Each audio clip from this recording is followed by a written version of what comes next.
So I was mentioning the SIN function, the COS function. We need to figure out what that is. This is coming from 5.2 in our book, but um, you can learn this first and then learn the unit circle second. Um, Sometimes you do one or the other. I want to draw a triangle board, please. Okay, this is supposed to be a right triangle. We have some angle here. I'm going to call this angle beta. It's like an O. It has a little curve to it. It's the Greek letter theta, and it just means angle. It's just the angle. It's just the angle. And then we have this little box here, and that means it's a right triangle. Okay. All right, now we've talked about Pythagoras. Pythagoras said that if it's a right triangle,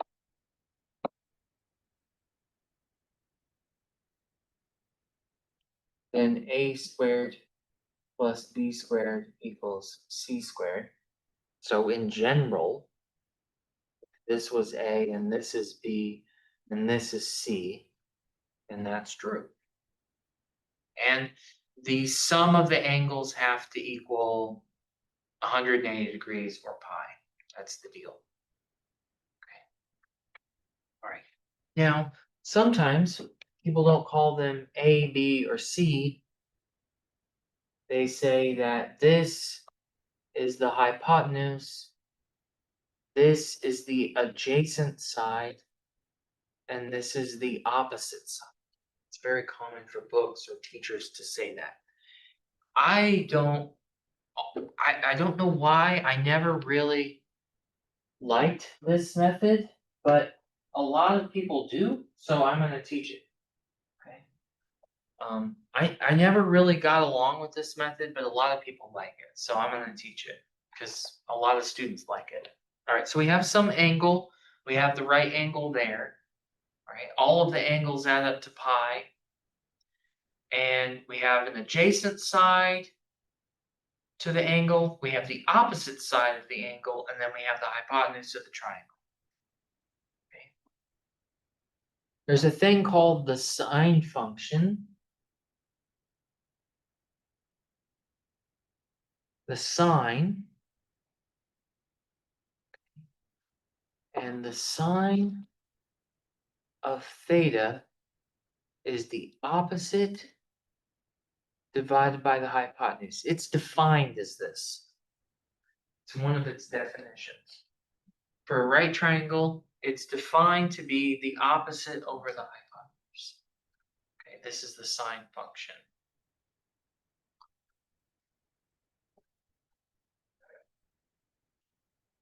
So the sine, I just think it's funny how all this adds up. So why is it called sine? What does that, what does that mean as opposed to just a triangle? I looked it up. I looked it up last year because I had dealt with this for decades, and then I was like, well, where does the name sine come? It was one of those things like I know I should know, but I don't know.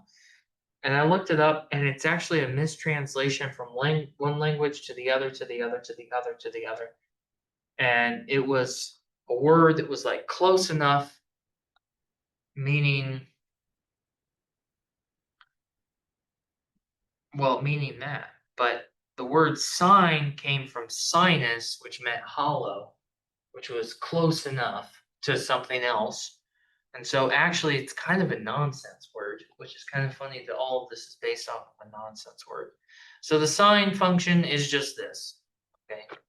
So it doesn't really mean anything other than that. So it's opposite over hypotenuse. Now, the sine function has someone that's very related to it, family member, called the cosine function. And that would be the adjacent over the hypotenuse. These are very related. We will see how related these are when we come back from fall break. but I can actually make the cosine function out of the sine function. That's how related they are.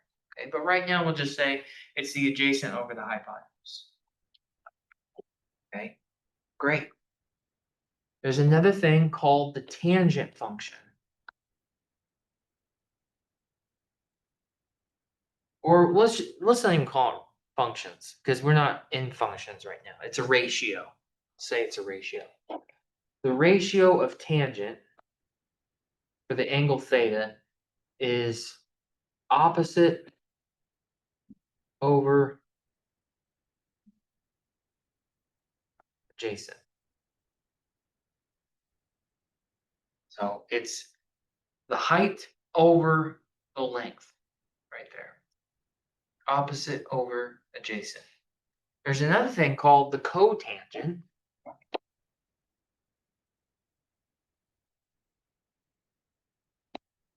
And it's basically the same thing except it's the opposite. It's the adjacent over opposite. So it's just the length over the height. That's the cotangent. I got two more. There's 6 of these things. The secant means to cut. It means secretly to cut. We'll talk about who it cuts through later. But right now, the secant of theta is 1 over the cosine, or you could say it is the hypotenuse over the adjacent. That's the secant. SOHCAHTOA. Let me get, there's 6 of these guys. Let me get to this. This is the cosecant. Okay.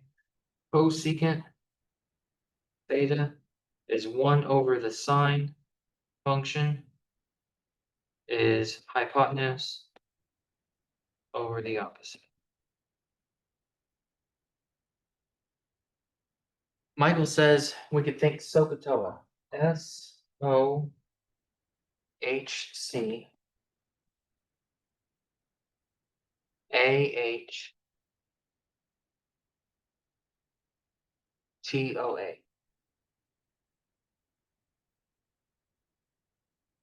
Okay. What does SOHCAHTOA mean, my friend?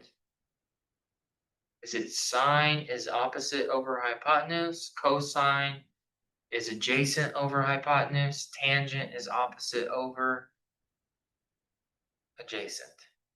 SOHCAHTOA. Okay. I didn't even have to bring it up. You brought it up. Yeah. Sine, cosine, and tangent. There it is. Okay, there's six trig functions. There they are. Got them. Okay. So we have them all now. Great. SOHCAHTOA.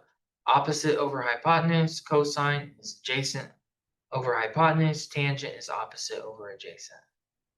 Okay. Now I learned this semester that not all countries go over cosecant. And I want to say they said cotangent, cosecant. So I was at a math conference, which sounds fancier than it was. It wasn't a big one. And there was some mathematicians one was from Poland, and one I think was from Russia. And they were talking about that in other countries they just don't even go over them. You can get by without them, and that's fine.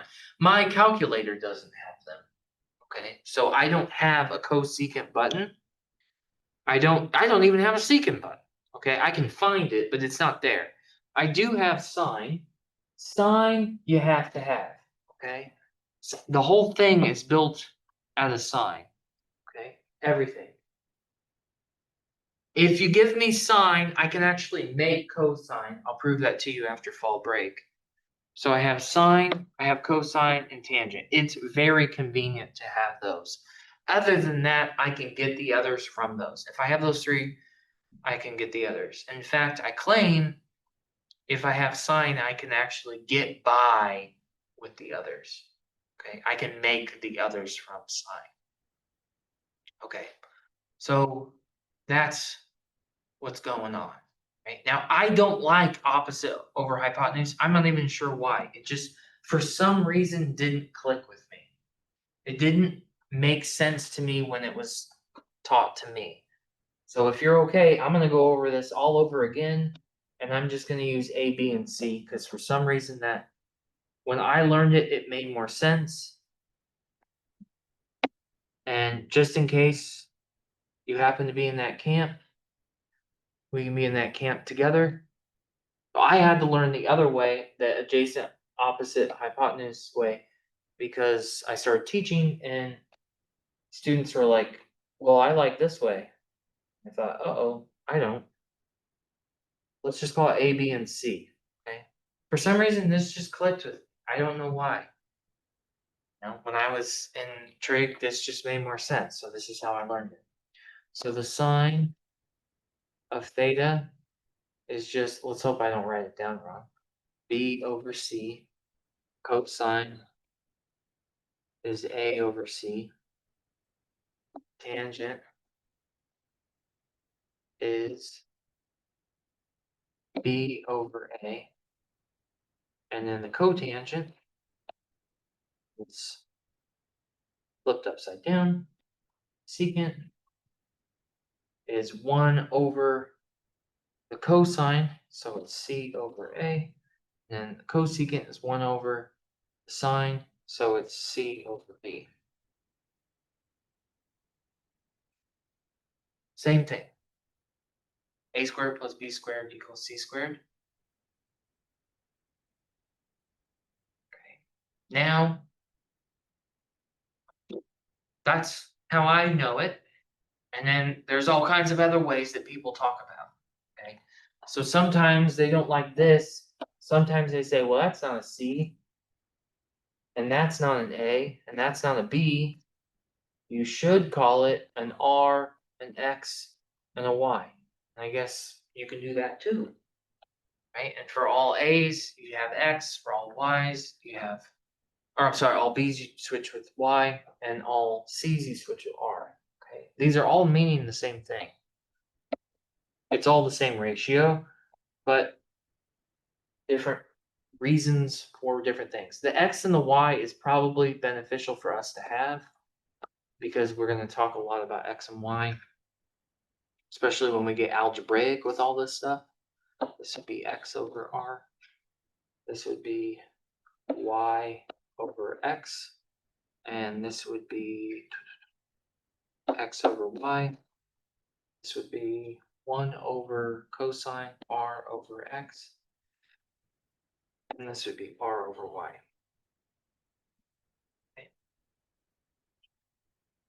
Okay. So it's all the same thing. It's all the same triangle.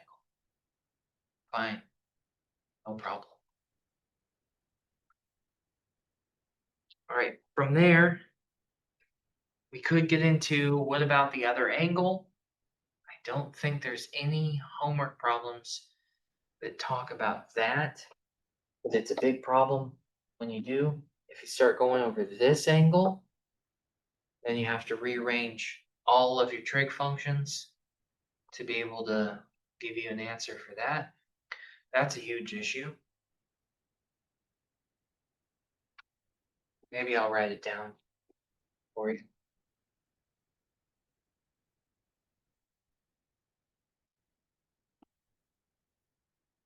In case you're interested. Guess I'll just have to erase all of it.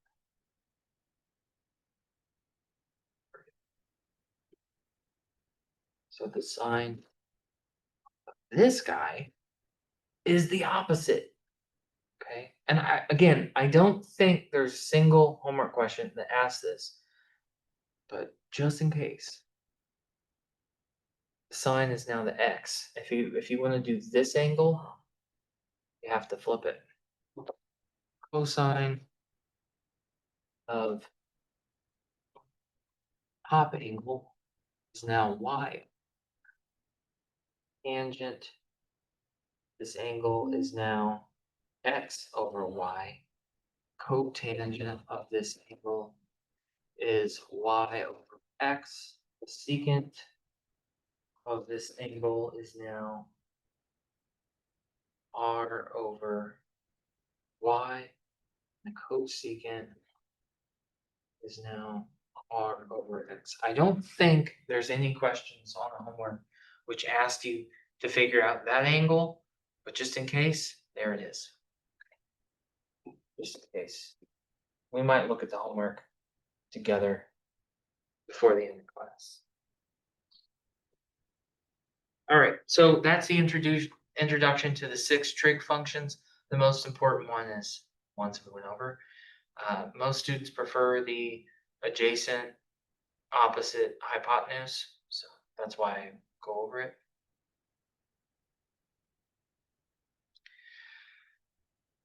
It seems like I have less and less students every time I look over. Do you guys want me to keep going? I noticed that I mean, you're the ones that stayed, but okay, there's less and less, so I'm worried maybe you guys don't care. I don't know. Let's at least go over. I have to go over the Pythagorean theorem again before you go. Better do that. And there's something out of the book I need to go over. And I need to go over, yeah, okay.